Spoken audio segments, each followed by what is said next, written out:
Bismillah, alhamdulillah. Assalatu wassalamu ala rasulillah Sayyidina Maulana Muhammad bin Abdullah wa ala alihi wa sahbihi wa mawalah wa la hawla wa la quwata illa billah. Amma ba'd. Alhamdulillah, insyaallah malam hari ini kita akan menyelesaikan fasal yang keempat dari Burdah terakhir ya. Fasal 4 fasal terakhir, 4 bait terakhir dari fasal keempat dari Burdah yang masih menjelaskan tentang tanda-tanda kebesaran Nabi Muhammad sallallahu alaihi wasallam saat malam dilahirkannya Nabi Muhammad sallallahu alaihi wasallam. Setelah kemarin menjelaskan bagaimana jin, bangsa jin ketika malam dilahirkannya Nabi Muhammad teriak semuanya. Sebagian orang-orang Yahudi mereka juga teriak karena tahu ini malam adalah malam lahirnya Nabi Muhammad. Dan juga ada bintang yang jatuh. Dan dikatakan dalam kitab Taurat dan kitab Injil bahwa kalau bintang yang satu ini jatuh, berarti di malam itu dilahirkan penutup para nabi dan rasul Nabi Muhammad SAW. Sudah kelihatan semua ini. Wa ba'da ma ayanu fil ufqi min syuhubin. Dan setelah mereka, para jin, para iblis, para setan sudah menyaksikan, melihat di ufuk. Ufuk itu makna aslinya dalam bahasa Arab ujung-ujung dari langit. Tapi yang dimaksud Imam Busiri di sini adalah intinya langit. Ufuk itu yang dimaksud langit. Nah, langit ini kebetulan juga masih Rajab dan baru Isra Mi'raj. Nabi ketika Mi'raj itu buruk diparkir ya. Ibaratnya kalau bahasa sekarang diparkir ada di depan Masjidil Aqsa, diikat sebagaimana binatang diikat gitu, kuda atau unta. Terus Nabi Mi'raj, ini sebagaimana dijelaskan Habib Salim Syatiri. Mi'raj menggunakan tangga, tapi bukan tangga cor-coran semen, bukan ya. Tangga khusus istimewa dari Allah yang begitu Nabi naik anak tangga satu langsung sampai ke langit pertama, naik lagi sampai dan seterusnya, cepat. Makanya bahasa dalam Al-Quran lailan, pakai isim nakirah. Subhanalladzi asra bi'abdihi lailan, pakai isim nakirah. Itu menunjukkan waktu yang sangat singkat. Nah, langit ini zigzag. Sebagaimana yang dijelaskan oleh para ulama, langit ini bukan lurus begini, bukan. Pertama, kedua, ketiga, keempat, bukan. Langit itu zigzag bentuknya. 1, 2, 3, 4, 5, begitu. Sampai ke 7, bentuknya zigzag. Dalilnya apa? Ya, dalilnya hadis dari Nabi. Nabi menjelaskan rumah yang ada di bumi ini, rumah yang dibacakan Al-Quran di dalamnya, itu tatara li ahli sama kama tatara an-nujum li ahli al-ard. Akan terlihat bagi makhluk langit sebagaimana makhluk dunia melihat bintang di langit. Jadi ketok. Kelihatan orang-orang langit, bukan orang ya, malaikat ya. Makhluk penduduk langit itu kelihatan. Rumah-rumah yang dibacakan Al-Quran sinarnya sebagaimana orang bumi melihat bintang yang ada di langit. Jadi bentuknya zigzag. Kalau bentuknya begini, nggak bisa lihat, ketutupan. Ketutupan langit bawahnya, ketutupan langit bawahnya. Makanya para ulama menjelaskan zigzag bentuknya. Nah, dulu sebelum dilahirkannya Nabi Muhammad, setan jin itu bisa leluasa naik ke langit. Jadi mau dengarkan malaikat nguping gitu. Malaikat ngomong, fulan nanti bakal begini besok. Fulan nanti bakal begini. Oh, kabar bagus ini. Turun nanti dukun-dukun teman-temannya itu ala ali washabi ajmain. Itu nanti dikasih tahu. Saya baru dengar ada obrolan di langit, malaikat bilang fulan bakal begini, sampaikan biar dia musyrik. Jadi begitu. Jadi kabarnya, informasinya dari sana. Jadi kabar hoax dari langit tapi ini. Jadi belum tentu terjadi tapi dia nguping. Karena kalau di Lauhil Mahfud ini belum tentu terjadi. Yang pasti terjadi itu di Ummul Kitab. Jadi Allah punya sendiri lokasi, tulisan, ya, yang mana kita nggak tahu bentuknya seperti apa, itu tidak ada yang tahu walaupun malaikat. Tapi kalau takdir Allah yang di Lauhil Mahfud masih mungkin yamhullahu ma yasha'u wa yuthbit. Masih mungkin dihapus, diganti, dirubah, masih mungkin. Tapi wa indahu ummul kitab. Kalau ummul kitab gak mungkin dirubah. Setelah lahirnya Nabi Isa alaihissalam, iblis dan setan dan jin cuma bisa naik 3 langit. Ditutup yang lain. Tapi setelah lahirnya Nabi Muhammad SAW, tutup kabeh. Semua ditutup sama Allah. Itu pun masih duduk di bawah. Setan itu masih di bawah langit, masih nguping. Dalilnya di surat Al-Jin. Allah berfirman, wa anna kunna naq'udu minha maqa'ida lis-sam'. Kita masih duduk. Jadi kita cerita nih, jinnya cerita sama Nabi SAW. Ini kisahnya cerita sama Nabi. Dulu tuh kita itu ketika panjenengan, ketika antum lahir, itu kita masih duduk-duduk, masih nunggu, masih nguping informasi. Tapi ketika Nabi Muhammad umur 40 tahun, diutus jadi Rasul, فَمَنْ يَسْتَمِعِ الْآنِ يَجِدْ لَهُ شِهَابًا رَصَدًا. Nah, ketika setan, jin, iblis berani dia melewati langit pertama, maka mungqabbatin, maka min syuhubin mungqabbatin. Jadi Allah akan melemparkan bola-bola api. Bola-bola api lemparnya bukan begini, bukan lemes begitu, enggak. Makanya Imam Busiri baca mungqabbah. Mungqabbah itu wis sak banter-banter ya wis. Sekuat-kuatnya sudah.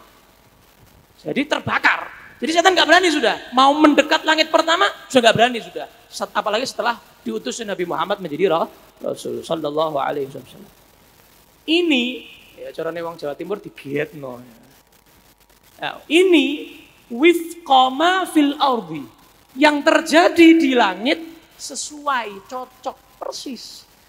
Ma fil ardi, yang terjadi di bumi, min sonami, daripada berhala-berhala saat malam dilahirkannya Nabi Muhammad SAW.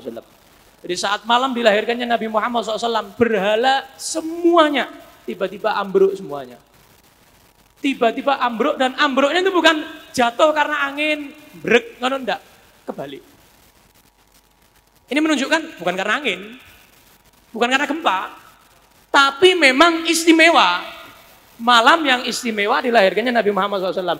Jadi jatuhnya ini juga ya banget begitu.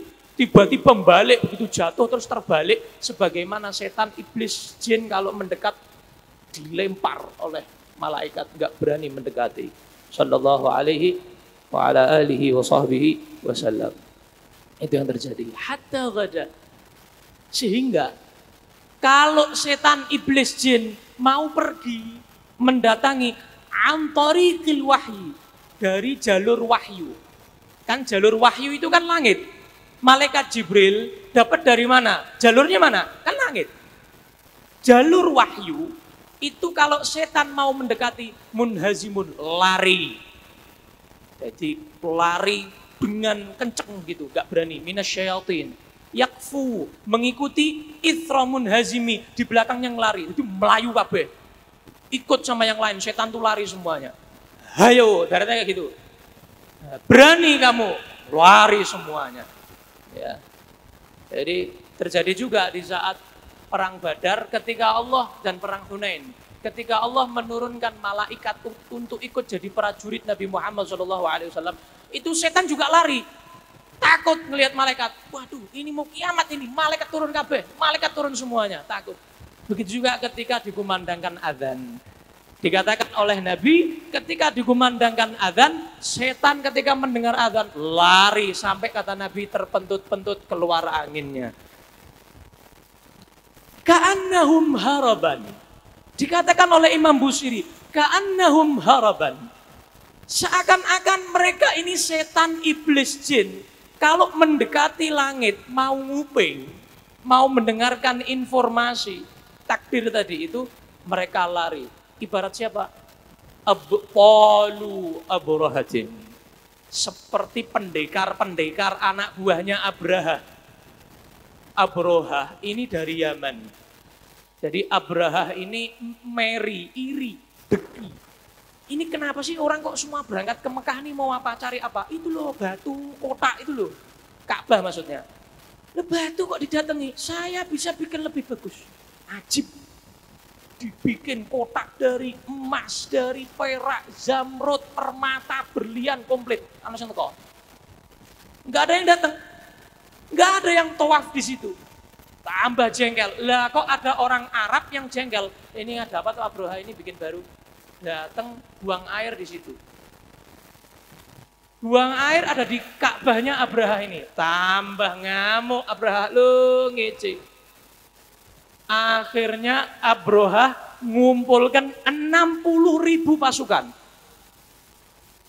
Ini bukan keledai, tumpahannya bukan. Naiknya gajah. Wedi gajah ini.